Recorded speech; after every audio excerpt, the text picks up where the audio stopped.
Spot ലൈവിനെ പരിശോധിക്കുന്നത് save box app നിക്ഷേപ തട്ടിപ്പുമായി ബന്ധപ്പെട്ട കേസാണ്. കേസിൽ എൻഫോഴ്സ്മെന്റ് ഡയറക്ടറേറ്റ് വീണ്ടും സമൻസ് അയച്ചെന്ന വാർത്തകളോട് പ്രതികരിച്ച് നടൻ ജയസൂര്യ 7-ാം തീയതി വീണ്ടും ഹാജരാകാൻ തനിക്ക് നിർദ്ദേശം ലഭിച്ചെന്ന വാർത്തകൾ അടിസ്ഥാനരഹിതമാണെന്നും ചാനലിലൂടെ അല്ലാതെ നേരിട്ട് സമൻസ് ലഭിച്ചില്ലെന്നും അദ്ദേഹം വ്യക്തമാക്കുന്നു. 3-ാം തവണ ചോദ്യം ചെയ്യാനായി സമൻസ് അയച്ചിട്ടില്ല. പരസ്യവുമായി സമീപിക്കുന്നവർ തട്ടിപ്പുകാരാണെന്ന് ഊഹിക്കാൻ കഴിയില്ലെന്നും ജയസൂര്യ ഇൻസ്റ്റഗ്രാമിൽ കുറിച്ചു.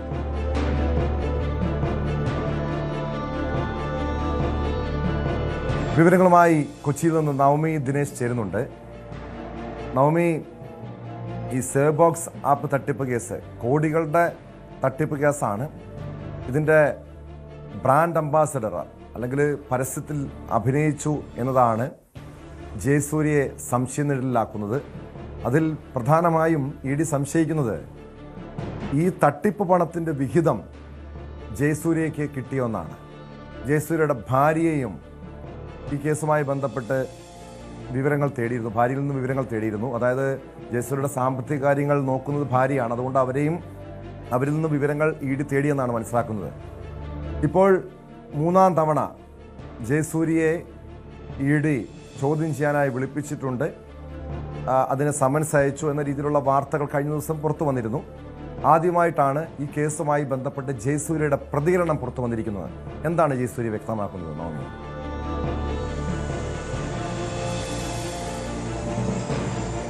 7-ാം തീയതി വീണ്ടും ഹാജരാകാൻ ഇഡി സമൻസ് അയച്ചിരുന്നു എന്നാണ് ഇഡി വൃത്തങ്ങളിൽ നിന്ന് തന്നെയാണ് നമുക്ക് ഈ വാർത്ത ലഭിച്ചതും. ഇതിന്റെ അടിസ്ഥാനത്തിൽ തന്നെയാണ് നമ്മളടക്കം ഈ വാർത്ത നൽകുകയും ചെയ്തത്. കഴിഞ്ഞ 2 തവണയാണ് നടൻ ജയസൂര്യയെ ഇഡി ചോദ്യം ചെയ്തത്. 24-ാം തീയതിയും 27-ാം തീയതി 2 ദിവസവും ഇഡി ഓഫീസിൽ ജയസൂര്യയും ഭാര്യയും എത്തുകയും ചോദ്യം ചെയ്യലിന് ശേഷം മടങ്ങുകയും ചെയ്തു. അപ്പോഴും ഇഡി ഉദ്യോഗസ്ഥർ ആവശ്യപ്പെട്ടതനുസരിച്ച് ഇവരുടെ ബാങ്ക് ഇടപാടുകളും മറ്റ് ഇതുമായി ബന്ധപ്പെട്ട അനുബന്ധ രേഖകളും ഇതിന്റെ ബ്രാൻഡ് അംബാസഡറായി ആണ് ജയസൂര്യയെ ഉയർത്തിക്കാട്ടിയത്. അങ്ങനെയാണെങ്കിൽ എന്ത് കരാറിന്റെ അടിസ്ഥാനത്തിലാണ്, എത്ര രൂപയാണ് ഇവരിൽ നിന്നും കൈപ്പറ്റുന്നത്, ഇതടക്കമുള്ള കാര്യങ്ങൾ ഹാജരാക്കാനാണ് ജയസൂര്യയോട് ആവശ്യപ്പെട്ടത്. അതിന്റെ അടിസ്ഥാനത്തിൽ 7-ാം തീയതി ഒരിക്കൽ കൂടി ഹാജരാകണമെന്ന് ഇഡി വൃത്തങ്ങൾ അറിയിക്കുകയായിരുന്നു. ഇത് ഇഡി ഉദ്യോഗസ്ഥർ തന്നെ മാധ്യമങ്ങളോട് ഈ കാര്യം വ്യക്തമാക്കുകയും ചെയ്തു. എന്നാൽ ഇതിനെ പൂർണ്ണമായും നിഷേധിക്കുന്ന തരത്തിലാണ് ജയസൂര്യ തന്റെ ഇൻസ്റ്റഗ്രാമിലൂടെ ഒരു പോസ്റ്റ് പങ്കുവച്ചിരിക്കുന്നത്. അതിൽ പറയുന്നത് 7-ാം തീയതി തനിക്കോ മാധ്യമങ്ങൾ നുണപ്രചാരണം നടത്തുന്നു എന്ന തലക്കെട്ടോടുകൂടിയാണ് ഈ ഒരു പോസ്റ്റ് ആരംഭിച്ചിരിക്കുന്നത്.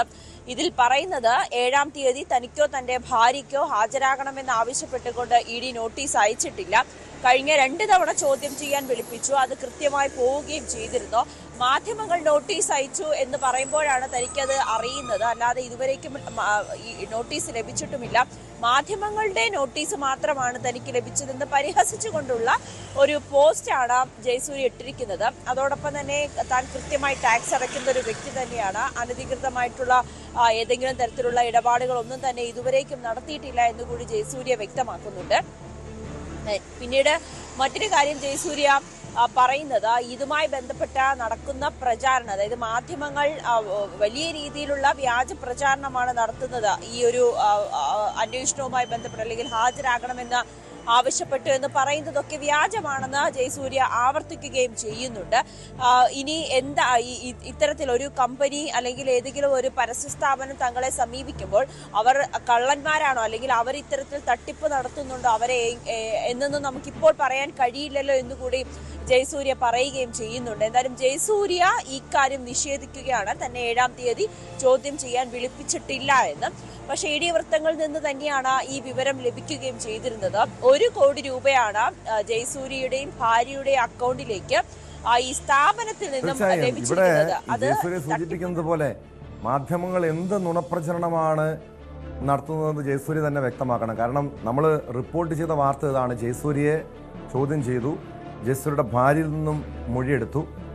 3-ാം തവണ, അതായത് ഇഡി വൃത്തങ്ങൾ നൽകുന്ന വിവരങ്ങളുടെ അടിസ്ഥാനത്തിലാണ് ജയസൂര്യയെ വീണ്ടും ചോദ്യം ചെയ്യാൻ വിളിപ്പിക്കുമെന്ന വിവരങ്ങൾ നമ്മൾ ഉൾപ്പെടെയുള്ള മാധ്യമങ്ങൾ പുറത്തുവിട്ടത്. കാരണം ഈ കേസ് ഏറെ ഗുരുതര സ്വഭാവമുള്ളതാണ്. കാരണം നിരവധി ആളുകളുടെ ലക്ഷങ്ങൾ നഷ്ടപ്പെട്ടിട്ടുണ്ട്. തൃശ്ശൂർ സ്വദേശി സ്വാദിഖ് റഹീം ആരംഭിച്ച സേവ് ബോക്സ് ആപ്പിൻ്റെ ബ്രാൻഡ് അംബാസഡറായിരുന്നു ജയസൂര്യ. 100 പേരിൽ നിന്നും കോടികൾ തട്ടിയെടുത്തു എന്നാണ് ഈ കേസിൻ്റെ പ്രധാനപ്പെട്ട ആരോപണം, അതായത് നേരത്തെ പോലീസ് അന്വേഷിക്കുന്ന കേസ്, പിന്നീട് EDയുടെ ഇടപെടൽ വരുന്നു. കൂടുതൽ താരങ്ങൾ ഇതിൽ പരസ്യത്തിൽ അഭിനയിച്ചിട്ടുണ്ട്, ഇതിൽ ഉദ്ഘാടന ചടങ്ങിൽ പങ്കെടുത്തിട്ടുണ്ട്, അവരിലേക്കും അന്വേഷണം നീങ്ങും എന്നതുൾപ്പെടെയുള്ള വിവരങ്ങൾ ED നൽകിയ വിവരങ്ങളുടെ അടിസ്ഥാനത്തിലാണ് നമ്മൾ പുറത്തുവിട്ടത്. സ്വാഭാവികമാണ്, കാരണം ഒരു പരസ്യത്തിൽ അഭിനയിക്കുമ്പോൾ ആ സ്ഥാപനത്തിന് അവർ പണം നൽകിയാണ് പരസ്യത്തിൽ അഭിനയിക്കുന്നത്, പണം വാങ്ങിയാണ് പരസ്യത്തിൽ അഭിനയിക്കുന്നത്. ആ സ്ഥാപനം തട്ടിപ്പ് സ്ഥാപനമാണോ എന്ന് ഒരുപക്ഷെ ജയസൂര്യയെ പോലുള്ള നടന്മാർക്ക് മനസ്സിലാക്കാൻ ബുദ്ധിമുട്ടുണ്ടായിരിക്കും. പക്ഷേ ഇവിടെ ED പ്രധാനമായും അന്വേഷിക്കുന്നത് ഇതിൽ കള്ളപ്പണ ഇടപാടുണ്ടോ, ഈ തട്ടിപ്പ് പണത്തിൻ്റെ ഒരു വിഹിതം ജയസൂര്യയ്ക്ക് ലഭിച്ചിട്ടുണ്ടോ എന്നാണ്. ഇതുമായി ബന്ധപ്പെട്ട എന്തെങ്കിലും വ്യക്തത വരുത്തിയിട്ടുണ്ടോ ജയസൂര്യ?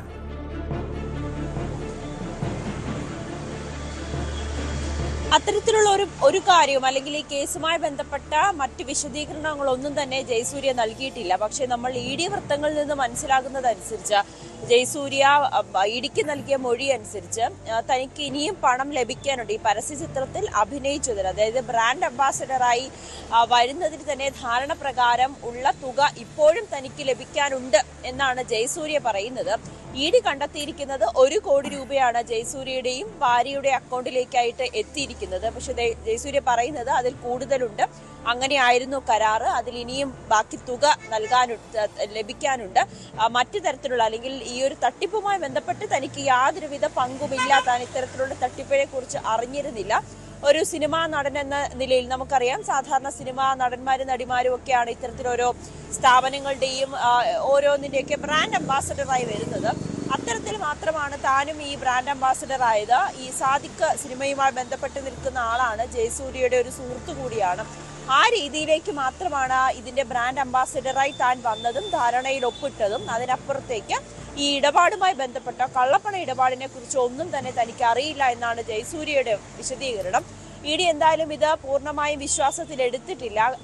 കുറച്ചുകൂടി, അതായത് ഇവരുടെ ഈ ബ്രാൻഡ് അംബാസഡറായി ഈ സ്ഥാപനവുമായി കരാറിൽ ഏർപ്പെടുമ്പോൾ എന്തൊക്കെ കാര്യങ്ങളാണ് നിബന്ധനകളായി വെക്കുന്നത്, അല്ലെങ്കിൽ എത്ര രൂപയ്ക്കാണ് ഇതിൽ പരസ്യചിത്രത്തിൽ അഭിനയിക്കുന്നത്, തുടർന്ന് ഈ സ്ഥാപനത്തിന്റെ ലാഭവിഹിതവും ജയസൂര്യ പങ്കുപറ്റുന്നുണ്ടോ, അതെല്ലാം ധാരണാപത്രത്തിലാണുള്ളത്. ഇതടക്കം ഹാജരാക്കാനാണ് ED ഉദ്യോഗസ്ഥർ ജയസൂര്യയോട് പറഞ്ഞിരിക്കുന്നത്. എന്തായാലും 7-ാം തീയതി തന്നെ വിളിപ്പിച്ചിട്ടില്ല എന്ന് ആവർത്തിച്ച് പറയുകയാണ് ജയസൂര്യ.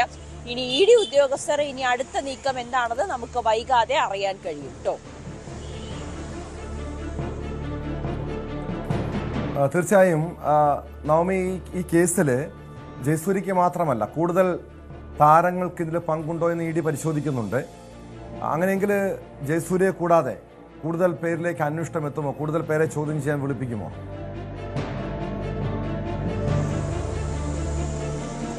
സ്വാഭാവികമായും ടോം, ഇതിന്റെ ഒരു അന്വേഷണത്തിന്റെ ഭാഗമായി ഈ പരസ്യചിത്രത്തിൽ അഭിനയിച്ച മറ്റുള്ളവരെയും വരും ദിവസങ്ങളിലൊക്കെ ചോദ്യം ചെയ്യാൻ വിളിപ്പിക്കാനുള്ള ഒരു സാഹചര്യം തന്നെയാണ് മുന്നിലുള്ളത്. ED ഉദ്യോഗസ്ഥർ എന്തായാലും ആ രീതിയിലുള്ള പരിശോധനയും തുടർന്നുകൊണ്ടിരിക്കുകയാണ്.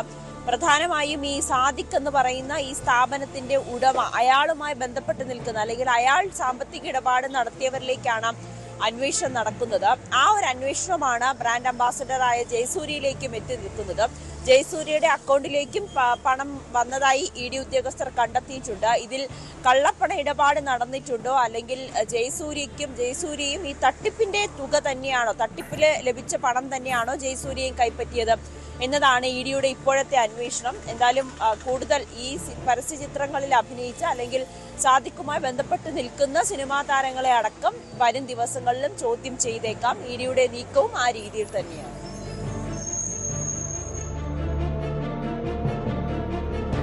വ്യക്തമാണ്. കൊച്ചിയിൽ നിന്നും നവമി ദിനേശാണ് വിവരങ്ങൾ നൽകിയത്. സേവ് ആപ്പ് തട്ടിപ്പ് കേസിലാണ്, സേവ് ബോക്സ് ആപ്പ് തട്ടിപ്പ് കേസിലാണ് ജയസൂര്യയെ വീണ്ടും ചോദ്യം ചെയ്യാൻ വിളിപ്പിക്കുമെന്ന വിവരങ്ങൾ നേരത്തെ പുറത്തു വന്നത്. എന്നാൽ ഇത് നിഷേധിച്ച് ജയസൂര്യ ഇൻസ്റ്റഗ്രാമിലൂടെ രംഗത്ത്